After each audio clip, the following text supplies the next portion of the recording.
Hey everybody, it's Jon Melby with Danger Zone Life at jonmelby.com. Welcome to the podcast. You know what? Today we're going to talk a little bit about everything's going great and all of a sudden it gets jacked up. And what do you do about that? It happened to me recently. Listen to the intro and I'll be right back and I'll tell you all about it. So here's the deal. Life is like a roller coaster ride, but there's a secret to having a fear-free life. A life that's outside of your comfort zone, where it's fun, exciting, and dream-fulfilling. That life is in the danger zone.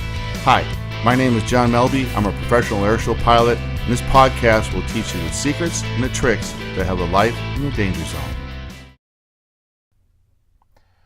Hi everybody, again welcome back. So I am sitting in the cockpit of my 1969 Beechcraft Bonanza. Mainly I was going to talk inside my hangar, but my hangar next door to me is playing like 1970s disco music, and I don't really think you want to be listening to that because it's pretty loud. He's got a booming. He's got a really cool Sonos speaker system. I like the system. I like all the stuff he has in the hangar, but I'm not going to do well for this podcast.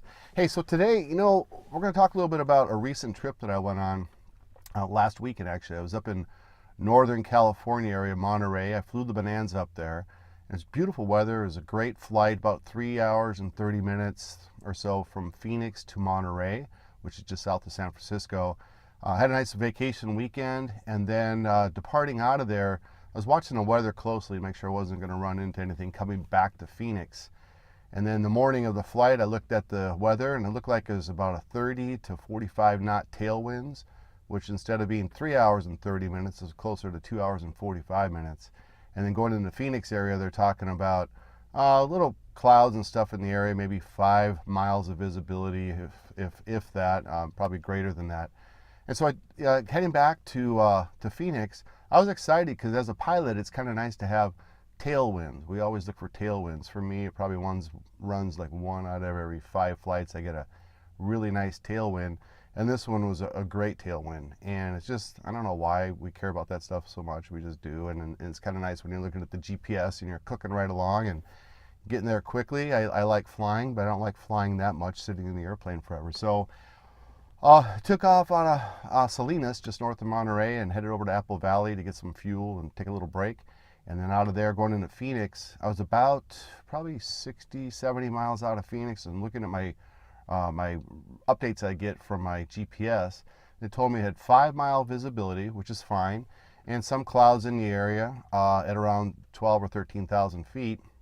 So I climbed above the clouds because it's kind of bumpy, got above the clouds, got closer to Phoenix. This was out of Apple Valley, and I was cooking. I was doing about 320 knots, 330 knots, someplace in there. So we were really cooking along in the airplane. And then I descended through a hole that I found coming into Phoenix. I was probably about 15 minutes from landing, and they were calling at the local airport 5 miles visibility. And then when I got there, it went from closer to Phoenix, I got closer to my airport, it went from 5 to 4 to 3 to 2 to 1 mile visibility, and there's no way for me to turn back around, so I had to follow a road to my airport that I'm at, and it was about half mile to mile visibility, and I had no choice for about the last 2 or 3 minutes but to just do the best I can and then land at that airport. If things got really bad, I would just do a quick 180 and get out and go someplace else. But I was so close, I knew that I had it, and with enough experience, I could do whatever I needed to in order to land. So the point of this podcast is everything was great. I had such a wonderful time. It was a great weekend. And the thing is that I was just planning all this really cool stuff and I had fun, but always in the back of my mind, as a pilot, I'm always thinking about what's the weather going to be like going home. I think we as pilots are kind of like, we get to our destination and then we do whatever we need to do, and I'm always looking to go to the next destination, and that's just from years and years of experience. You'll find that airline pilots are really like that because they're so used to stopping someplace, getting gas, pick up the next load and taking off. So whenever you travel with an airline pilot, they're always like in a rush to get going to the next place. But I'm always cognizant, ready to experience whatever's coming up next. But sometimes you just don't know. And everything's going perfect. I had a great weekend. The weather was great. Flying home, I had a great tailwind. How exciting. It looked like going into Phoenix it was going to be fine until I got there. And then everything went south. And this is where the name of this podcast is that everything's going great and all of a sudden it gets jacked up. And then what are you going to do about it? You know that life is pretty much the same way. You ever notice that everything's all planned out and you got everything you want, and then all of a sudden, it could even be doing great, and then it just goes south on you. And I think you see it a lot in the news these days too. People, their lives are going great, and all of a sudden some attack comes along, and then they get taken out.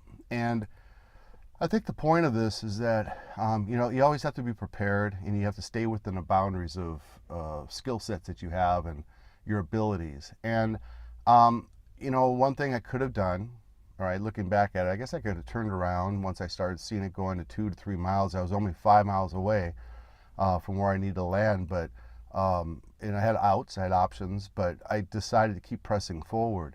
And it's the same thing in our life. It's like you have to make that decision, with things that you're working on and things that you're doing.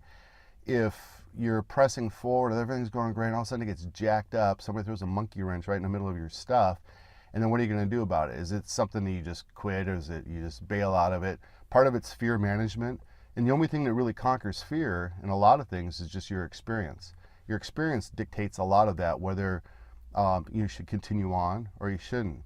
And recently I was talking with a friend of mine and about a program for people that they don't have anything when they first start out in life. Young boys, for example, being in a situation where they're either homeless or they're foster children, and they don't have some of the comforts and some of the requirements and the assistance that others in America especially have received in order to help them achieve their goals. And you know what? I was thinking about that. In my particular life, I didn't have anything. I grew up in a middle-income family, but my parents weren't really wealthy enough to pay for my college education or my flying or any of that. I had to do all of it on my own. And it's just been, it's a constant Texas two-step. It's 2 steps forward, 1 step back. And then you're constantly trying to move forward. You get some successes, and also you get a monkey wrench in your life, and then you got to press on and keep going. And ultimately, once you get to your destination, the visibility might go down to a half mile, but you just keep pressing the course, because once you touch down and you make it there, now you're in a new chapter of your book of your life, and you get to turn the page and go on to something else. And I think the main encouraging point that I want to make is that you've got things in your life that maybe it's going great right now, but what are you going to do when things start to go south? I don't necessarily have this huge strategy for backing up everything. Sure, your finances, and you have you've got savings and that type of thing for that, or maybe insurance, health insurance. But what if you don't have any of that? What if you've actually got nothing? Part of that is just living by faith and knowing that it's going to be okay. And then when things go south, not to quit. Certainly, don't do the final solution where you commit suicide or something. Some people do that. I think that takes a lot more courage to do something like that than it is to not. And even those thoughts that might come in your head, like, well, I've had it. Maybe it'll just be easier if I give up, don't pursue, and then take this mediocre life choice because you're just afraid to move forward. Well, really, what fun is that? At the end of the day, when you're sitting there and you're older, and you're towards maybe 60, 70 years old, are you going to want to say to yourself that you could have done something, even 5 years from now, that you've made a choice that you're going to quit, or you're going to make a choice that you're going to get out of something, and all of a sudden you're like, I should have stuck through it. If I would have stuck through it and maintained my course, I would have a story to be told, and I'd have a great example. Yeah, in your mind you might think, well, I might get killed, or I might lose everything. I might not have anything. But don't look at it that way. Look at it, the glass is always half full. It's either half full of water, half full of air. It's always half full of something, and pursue that. And trust me when I say that it's just something gratifying when you stick it out to the very end. I often imagine myself, if I was in a situation where I was hanging from a cliff, and you're just hanging there, and you're only hanging by your fingernails, just by your fingertips, would I quit? Would I just give up? Instantly, if you did, you're going to fall to your death, for example. But in my case, I believe in every ounce of me that if you hang on with your fingertips for as long as you can and never give up hope and know that there's always an out until there isn't one, then you've achieved something that's absolutely wonderful. So my point is that you can do anything you want to. And as you're pressing forward, and if everything's going great in your life, that's wonderful. If it starts to go south, all right, if it gets all jacked up, be prepared for it and just go with the flow. Don't get nervous, don't get scared, and then everything's gonna be okay. I don't know if you watched the Olympics just recently, the Winter Olympics. It's kind of interesting to watch the amount of pressure these people are under, and they train for 2 to 3 years every single day for that one moment in time when they can get the gold medal, the silver medal, the bronze medal, and some of them just biffed it. They just, something happened and they lost it, and that's where everything was going great. They're heroes until they biff it, and then they didn't get anything. They come in 9th, 10th, 11th, 12th place, and that was their hopes and their dreams. My question then is, what are those people going to do? Are they going to give up? Are they going to just say, you know, they're going to feel like they're a failure or something? You can never feel that way, ever, ever, ever. At least you tried, and at least you're moving forward. And even if it gets down to the point where you lose everything, it doesn't really matter, because in overall scheme of things, it's kind of like a college education. You just learn something new, and then you learn from it and you press on. So my encouragement to you is, whatever it is that you're working on, and if it's going great, awesome, be prepared mentally to deal with the stuff that comes up that might throw a monkey wrench into it and get it all jacked up. And then when you deal with that, you move on to the next thing. And I promise you, you'll feel better about it and pass that word along. This podcast series, I need you, if you could, you know, go to iTunes and like it, and then also subscribe to it, leave some comments.